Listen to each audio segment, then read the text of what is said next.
Bonjour mon ami, content de te voir. Comment ça va? Super. Alors écoute, aujourd'hui, je vais te donner plein d'idées pour pratiquer ton français à l'oral quand tu es seul chez toi. Seul à la maison, ça sonne comme un film. Tu es prêt? Allons-y. Bonjour. Et si tu ne me connais pas, je m'appelle Charles. Je gère la chaîne Apprendre le français. Alors écoute. Aujourd'hui, nous allons voir comment pratiquer le français à l'oral quand tu es seul chez toi. Ce n'est pas si facile pour beaucoup de gens, n'est-ce pas? Parce que peut-être que tu n'as pas de locuteur natif de français dans ta ville. Peut-être qu'il n'y a pas de touristes que tu peux aller embêter. Peut-être qu'il n'y a pas de groupe où tu peux aller localement, où tu peux discuter et pratiquer le français, parler en français. Et peut-être que tu n'es pas prêt à aller sur Skype pour essayer de trouver un francophone au hasard avec qui discuter, quelqu'un que tu ne connais pas. Je veux dire, cela peut être assez difficile, surtout si tu es un peu timide, comme moi. Alors, ce que je veux faire aujourd'hui, c'est te partager plein d'idées pour que tu puisses de pratiquer l'oral quand tu es seul chez toi. D'accord. Bien. Maintenant, si tu me connais déjà, tu te demandes peut-être, c'est quoi ce drôle de bloc orange là-bas, qui n'était pas là avant? C'est vrai, et c'est mon tapis de méditation. Parfois, je m'assois dessus pour méditer. Parfois, je ne m'assois pas contre le mur. Je fais juste un peu de rangement en ce moment, donc je n'ai pas trouvé de place pour le mettre. Donc pour l'instant, il était là-bas. D'accord. La vérité sur le fait de parler, c'est que, oui, tu peux regarder des vidéos, tu peux regarder des films, tu peux écouter des podcasts. Tout cela est super. Mais à un moment donné, tu dois commencer à parler, et tu peux le faire tout seul. Mais plus tard, tu devras aussi commencer à interagir et à pratiquer la conversation avec d'autres personnes. Mais c'est pas toujours facile à faire. Et donc aujourd'hui, je vais me concentrer sur quelques activités vraiment pratiques et simples que tu peux faire seul chez toi pour commencer à pratiquer l'oral. Alors, la première technique s'appelle parler devant le miroir. Et c'est vraiment utile, mais c'est très, très simple, n'est-ce pas? C'est facile parce que tu peux le faire dès le matin en te brossant les dents.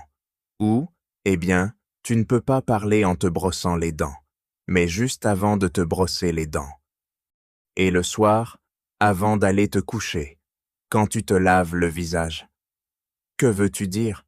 Tu ne te laves pas le visage le soir? Pourquoi pas?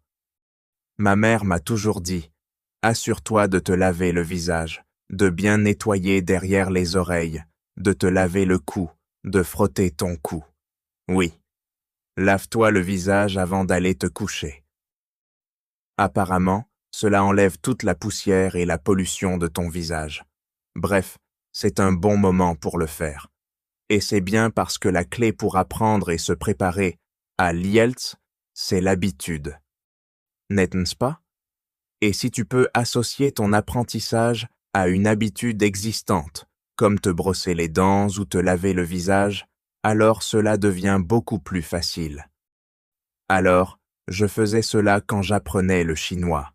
Et le matin, après m'être brossé les dents, je disais simplement quelques phrases sur ce que j'allais faire aujourd'hui dans le futur. D'accord? En parlant en chinois. Alors aujourd'hui, je vais aller au parc. Je dois aller au supermarché. Je vais acheter des légumes. Je retrouve Jack à 18 heures. Je pourrai aller au cinéma. Tout au futur. Génial. Et puis à la fin de la journée, tu peux parler de ce que tu as fait ou de ce que tu as accompli. Aujourd'hui, je suis allé au parc. J'ai joué au football. Finalement, je suis allé faire les courses. J'ai fait beaucoup de choses. Cela a été une bonne journée, n'est-ce pas? Passé, présent parfait aussi. Donc, tu vois, c'est en fait un excellent moyen de pratiquer différents temps. C'est un peu comme écrire ton journal à la fin de la journée, ce qui est aussi un excellent moyen de pratiquer l'écriture, mais là, c'est parler devant le miroir. C'est bien. C'est un apprentissage réfléchi à bien des égards. D'accord, passons à la suite. Le suivant, je l'appelle les collocations amusantes. D'accord? Les collocations sont des mots qui sont souvent utilisés ensemble, n'est-ce pas? Par exemple, on parle de forte pluie. Forte pluie, en français. On ne dit pas grosse pluie. Aujourd'hui, il y a de la grosse pluie. Non, il y a de fortes pluies. Donc ce sont des collocations.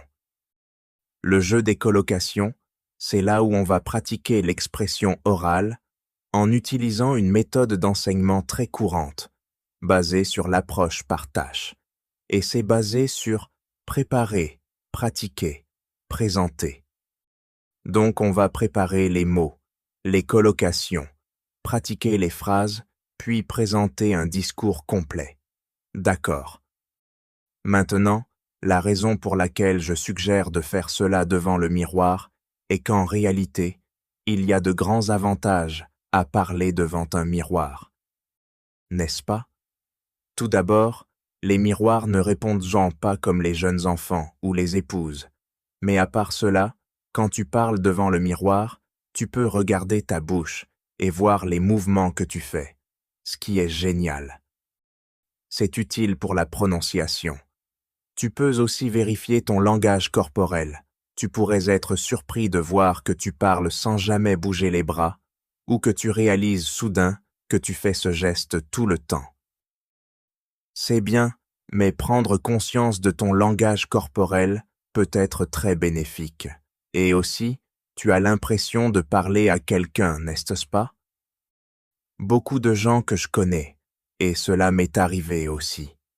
J'ai pratiqué longtemps avec un livre, et quand je suis allé parler à quelqu'un dans la langue étrangère, c'était un choc de voir ce visage en face de moi. Oh mon Dieu! Mais en pratiquant avec le miroir, tu t'habitues à avoir un visage en face de toi. N'était-ce pas? Donc, ça aide vraiment. Alors voyons cela. Préparer, pratiquer et présenter. Préparer. Ce que je te suggère de faire ici, c'est de prendre un sujet récent. Lors des leçons en direct, nous avons étudié les sciences. Et ensuite, trouve des collocations. Tu peux utiliser ton manuel de cours. Si tu veux, tu peux aller sur Internet. Tu peux aller sur ma chaîne et regarder d'autres contenus, comme Comment apprendre le français, Mon combat pour apprendre le français, et d'autres, etc. Il y en a un qui s'appelle Écouter et parler. Et là, tu as des leçons vidéo gratuites.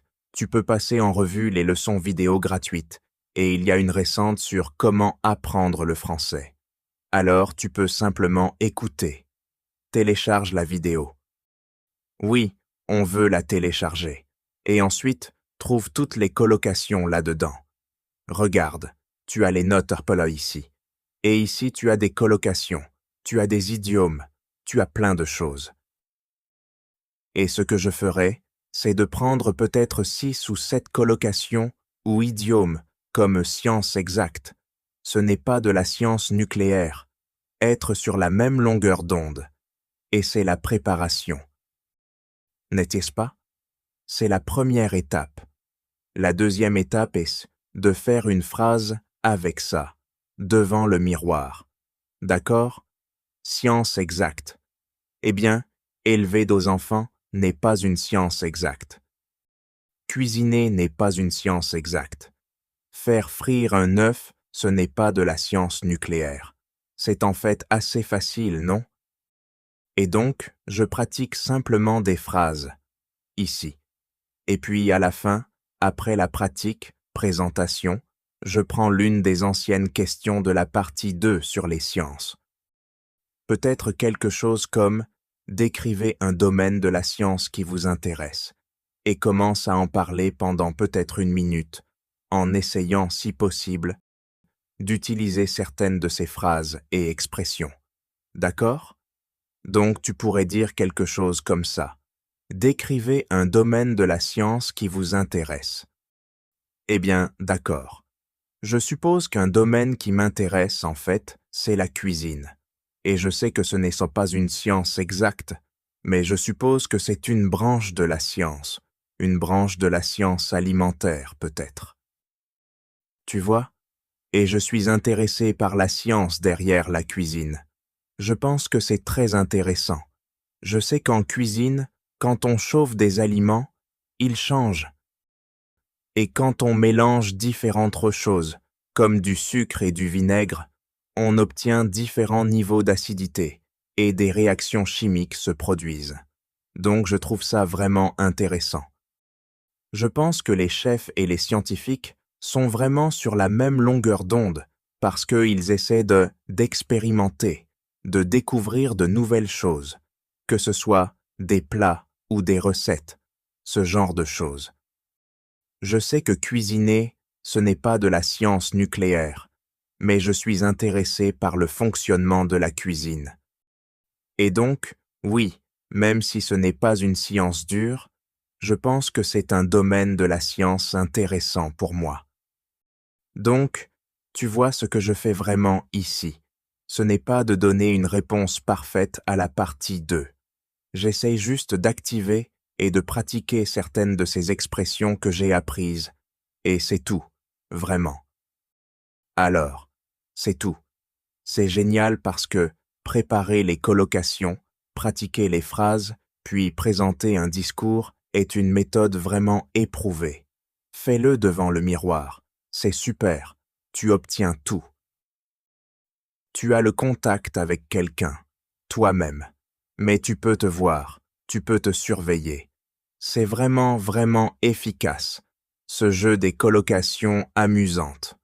Super, j'ai envie d'aller le faire. Ça a l'air tellement amusant. Je vais le refaire tout de suite.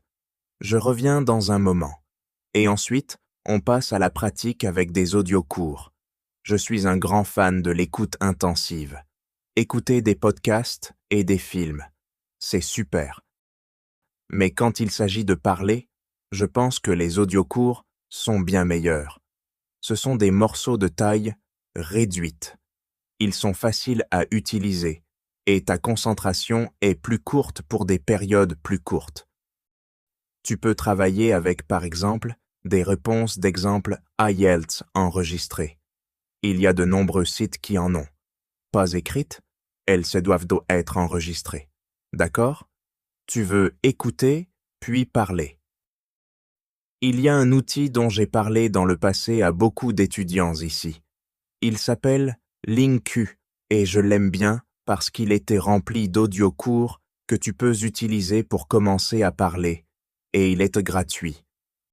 Je veux dire, il y a une version payante, mais, tu sais, tu peux obtenir plein de choses gratuitement, ce qui est génial ici. Alors, laisse-moi te montrer tout d'abord comment cela pourrait fonctionner. Voici LingQ. D'accord?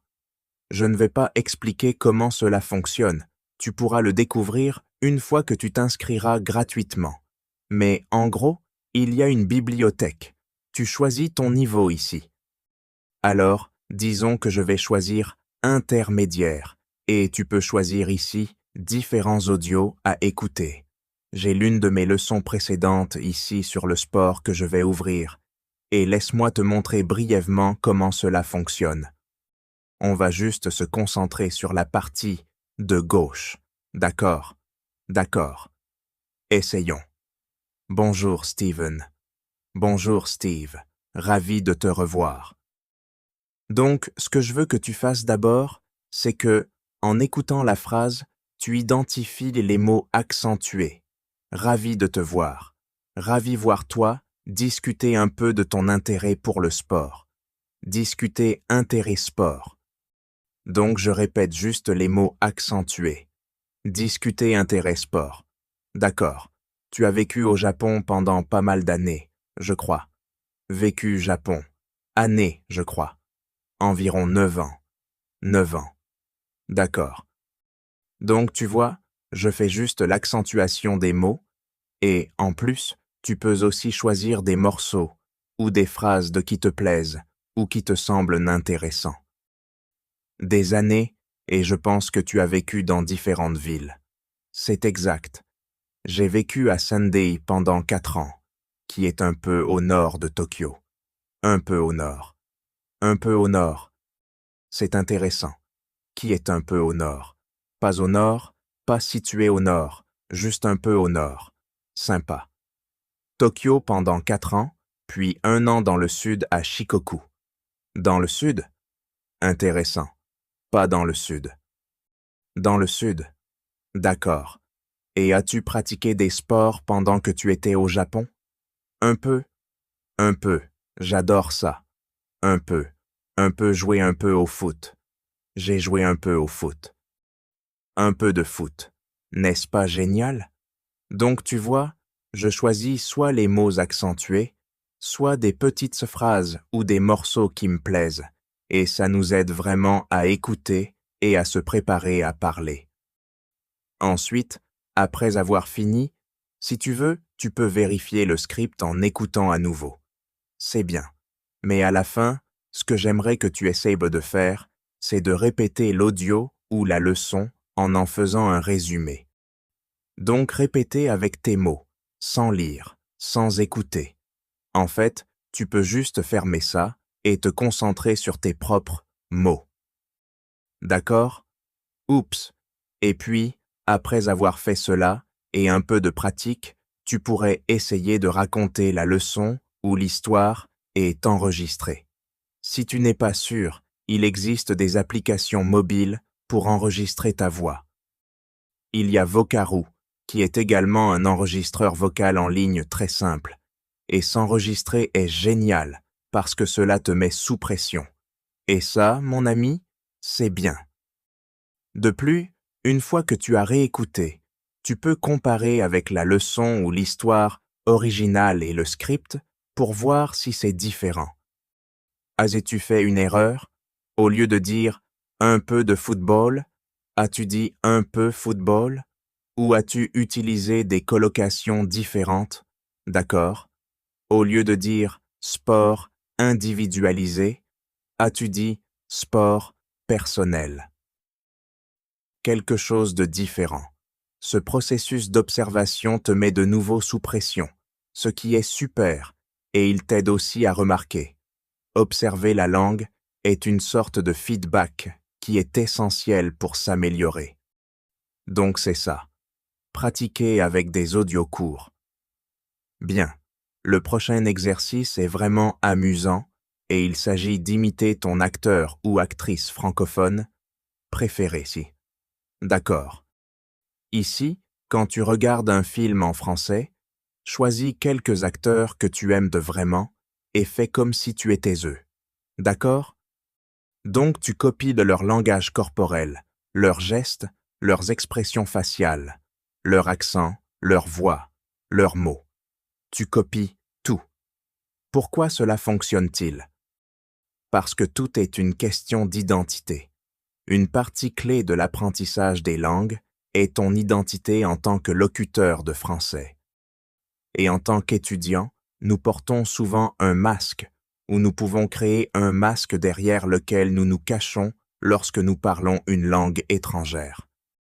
Et cela peut être très utile pour réduire l'anxiété ou le stress, surtout si tu es timide, ou si tu ne veux pas, tu es gêné par tes erreurs et par le fait de ne pas parler correctement. Quand tu as ce masque pour te cacher derrière, ça n'a pas d'importance parce que tu es quelqu'un d'autre, et c'est très amusant de faire cela avec des acteurs et des actrices. Est-ce que ce sont des actrices? Des actrices que tu aimes? Laisse-moi te montrer un exemple très simple. Il y a un grand acteur appelé Rowan Atkinson. Tu le connais peut-être pour Mr. Bean, mais il joue une myriade de personnages et l'un des plus récents est Johnny English. D'accord? Regardons Johnny English. Je ne suis pas sûr. Laisse-moi éclaircir l'incertitude pour toi. Tu ne l'as pas fait. Laisse-moi éclaircir l'incertitude pour toi. Tu ne l'as pas fait. D'accord. Donc, c'est prendre le personnage, essayer de faire la voix et tout le corps, et tu deviens ce personnage. Et tu peux faire ça quand tu pratiques la parole tout seul. D'accord? Tu ne veux probablement pas le faire quand tu es dehors, dans les magasins ou en parlant à des étrangers. Bonjour. Ils penseront que tu es Johnny English. Ils penseront que tu es fou. Mais quand tu t'amuses chez toi, cela peut être un excellent moyen de pratiquer. Donc, c'est ça. Imite ton acteur francophone préféré. Le prochain conseil est d'envoyer des messages audio. D'accord. Maintenant, lorsque tu utilises Facebook, WhatsApp, d'autres réseaux sociaux qui ont une fonction de chat, nous envoyons souvent des messages textes. Tu les envoies probablement dans ta propre langue, mais tu pourrais penser à les envoyer en français. D'accord? Et va un peu plus loin, envoie un message audio plutôt qu'un message écrit, car cela te permettra de pratiquer ton français. D'accord? Tu peux faire cela si tu as des amis qui parlent peut-être français ou des membres de ta famille. Tu peux t'amuser un peu avec eux à envoyer des messages en français ou dans toute autre langue. D'accord? Je veux dire, nous le faisons parfois. Cela peut être assez amusant à faire. Et la grande chose à propos de l'envoi de messages audio, c'est que ce n'est pas comme une conversation téléphonique en direct, où la pression est présente. Tu as le temps de te préparer, de réfléchir à ce que tu vas dire, d'enregistrer, et, si cela ne te plaît pas, de le supprimer. Réenregistre-le. Mais cela n'a pas besoin d'être parfait. D'accord? C'est juste une question de pratique, pas de perfection, mais de pratique. Donc, envoyer des messages audio est un excellent moyen de le faire. Ensuite, imite le français étranger. Maintenant, je suis sûr que la plupart des gens peuvent imaginer ou savent comment les Français parlent ta langue. D'accord? Si tu as des touristes ou si tu as rencontré des personnes d'autres pays qui parlent ta langue, comment les Français parlent-ils ta langue? D'accord. Prends ce son, cet accent, et commence à l'utiliser. Par exemple, imaginons que je sois espagnol. D'accord? Et je pense, comment les Français parlent-ils espagnol? D'accord? Ils ne parlent pas parfaitement. Ils parlent avec un accent français. D'accord? Donc, la personne espagnole essaierait de parler espagnol avec l'accent français. D'accord? Puis, passe au français, mais garde cet accent. Bonjour, comment ça va? Je vais bien, merci. Tu entends ça? C'est la même prononciation et l'accent. C'est facile de passer d'un à l'autre, et soudainement, mon français sonne français. Ça sonne bien, n'est-ce pas? Voilà. Je fais un exemple avec l'espagnol, mais tu pourrais le faire avec n'importe quelle autre langue. D'accord? Pense à la façon dont les Français parlent ta langue. Parle ta langue avec cet accent, puis passe au français. Cela peut vraiment être assez utile et amusant aussi. Génial. Maintenant, la prochaine idée est le shadowing. Bien sûr, une ombre. D'accord? Si le soleil brille sur le sol derrière toi, tu as une forme qui te ressemble. D'accord? Sombre. C'est ton ombre. Le soleil laisse une ombre. Tu laisses une ombre. Et shadow quelqu'un, c'est suivre quelqu'un. Donc, si je te suis, cela signifie que je te suis. Parfois, des détectives suivent des personnes suspectes. D'accord. Maintenant, en langue, quand nous shadow quelqu'un, nous pouvons simplement le répéter, mais tu es très proche derrière lui. D'accord. Rappelle-toi, où que tu ailles, ton ombre suit de très près. Alors ici, ce qu'il faut faire, c'est trouver un court audio et écouter pendant peut-être 1 minute, puis répéter presque sur la voix, mais peut-être une fraction de seconde derrière elle. Donc, tu es juste derrière, mais tu suis vraiment très très près. Ne fais pas attendre la fin de la phrase pour répéter. C'est différent.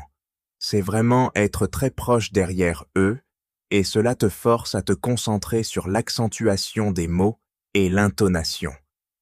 Et si tu te concentres sur ces deux choses, cela peut vraiment aider à développer cette compétence de parler, l'accentuation des mots et l'intonation. Laisse-moi te montrer un exemple. Donc, nous avons pris un court extrait audio de Culips. Tout d'abord, je te recommande d'écouter la minute complètement afin que tu aies une idée de ce dont il s'agit. Et j'ai déjà fait cela parce que je suis bien préparé. Et puis, la deuxième fois, tu écoutes et tu fais du shadowing. Laisse-moi te montrer à quel point nous sommes proches de l'audio. Je vais utiliser mon téléphone pour que tu puisses bien entendre. Alors, Jérémy, parlons de comment parler de peau, de films, de musique et du type d'art qui enrichit nos vies. Ce sujet a été suggéré par l'un de nos auditeurs, et elle nous a envoyé un email que je vais lire pour tout le monde. Maintenant, ça dit « D'accord, je pense que tu comprends l'idée, n'est-ce pas? Donc, c'est différent de « attendre, écouter et répéter ». C'est du shadowing, suivre de près. Au début, c'est très difficile, mais plus tu le fais, plus tu remarques l'accentuation des mots, l'intonation, voire l'accent. Voilà ce qu'est le shadowing. Passons à autre chose. Donc, nous avons eu le shadowing. D'accord. Maintenant, nous allons regarder la réponse. Qu'est-ce que répondre? Eh bien, pour le dire très simplement, répondre, c'est quand tu entends une question, tu as une idée, tu donnes une réponse, tu réagis. Le plus gros problème des étudiants, c'est qu'ils pratiquent. Ils prennent une question, ils connaissent la question, ils l'ont préparée et ils s'entraînent à donner des réponses. D'accord? Que se passe-t-il à l'examen? Eh bien, surprise. Surprise, dans la partie 3, vous recevez des questions étranges auxquelles vous n'étiez pas préparé. Que pensez-vous de la mondialisation? Et que faites-vous? Eh bien, tout d'abord, ayez quelque chose à dire sur la mondialisation. Assurez-vous d'avoir fait un peu de recherche sur les sujets. Obtenez des idées. Si vous ne savez pas, vous pouvez toujours dire « Oh, je n'y ai pas réfléchi, laissez-moi voir ». D'accord. Utilisez un remplisseur de temps pour gagner du temps. Laissez-moi voir. D'accord. Utilisez un remplisseur de temps pour gagner du temps. Mais la chose la plus importante, c'est que dans votre pratique, tout en regardant ces sujets, vous devez également pratiquer la réponse. Parce que dans la partie 3 de l'examen, le plus gros problème que les étudiants me disent, c'est qu'ils n'ont pas d'idée. Je ne savais pas quoi dire. Je ne m'y attendais pas. Je ne pouvais tout simplement pas exprimer mes idées et parler. Donc, vous devez pratiquer la réponse où vous entendez une question. Vous n'avez aucune idée de ce que c'est. Vous obtenez rapidement une idée et vous répondez. D'accord. C'est un peu de pression, mais comme je l'ai mentionné précédemment, un peu de pression est bon dans votre pratique. Maintenant, vous pouvez faire cela si vous avez un partenaire de conversation, c'est très efficace.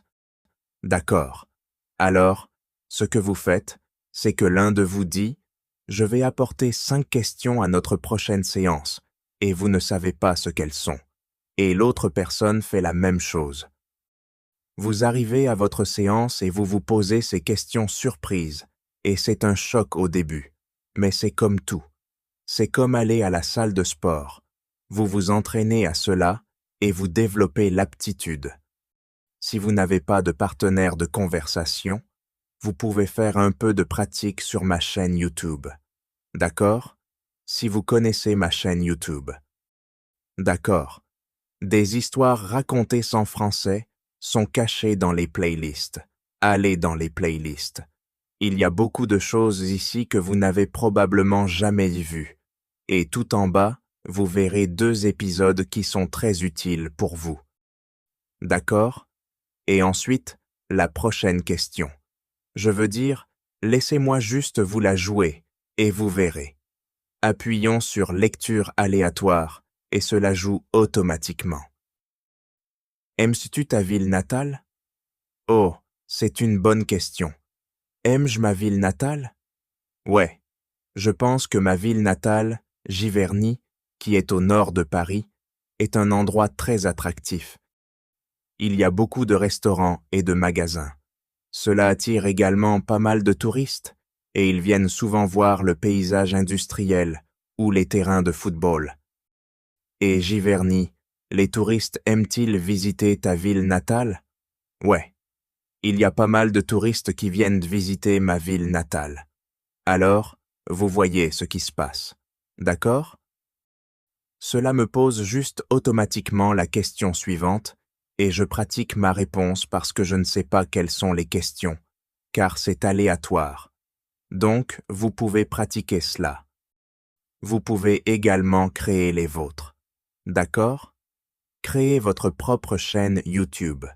Ne vous inquiétez pas que les gens la trouvent. Ils ne le font presque jamais, et vous mettez juste quelques questions avec un espace pour la réponse, puis vous appuyez sur « Shuffle » et voilà. Fantastique. C'est ça. La prochaine suggestion est de décrire ce que vous faites, et je sais que beaucoup de professeurs suggèrent cela comme un moyen de penser en français. D'accord? Donc, quand vous êtes hier dehors, peut-être dans le parc et que vous voyez différentes sortes de choses, vous décrivez ce que vous voyez. Maintenant, je vous suggère de commencer par des mots. D'accord? Donc, vous êtes là, dehors dans le parc, et vous voyez, oh, un vélo, une personne, un chemin, des arbres, un sac, une femme, un téléphone, et vous utilisez des mots. D'accord? Et ensuite, pendant que vous vous promenez dans le parc, vous créez des collocations, de petits morceaux de langage. D'accord? Faire du vélo. Un long chemin. Un groupe d'arbres. La femme collée à son téléphone. Un pique-nique. Peut-être en train de pique-niquer. D'accord? Et puis vous passez à faire des phrases. D'accord? C'est un peu comme ce que nous avons mentionné plus tôt. Le préparer, pratiquer, présenter. Donc, vous passez des mots aux collocations aux phrases. D'accord. Oh, il y a un homme qui se promène dans le parc. Il y a une femme qui fait du vélo et aussi, il y a beaucoup d'arbres. Il y a une femme collée à son téléphone et elle a de l'air d'être sur le point de pique-niquer. Et vous continuez encore et encore.